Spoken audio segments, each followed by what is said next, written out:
అంటారా నువ్వుంటేనే మనమని అంటామురా కారణాలు దొరకవు నువ్వు దూరం పోవాలన్నా నీకు నాకు మధ్యలో దూరం రావాలన్నా వద్దు అంటూ ఆ క్షణాన్ని ఏడుస్తూ ఆపనా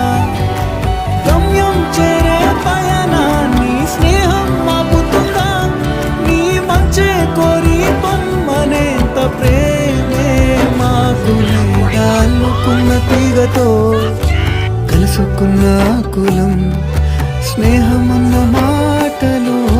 ముచ్చటైన ముకురం అందమైన జీవితం పంచుకున్న దోస్తులు బాధలెన్ని చేరినా బెదిరిపోని మిత్రులం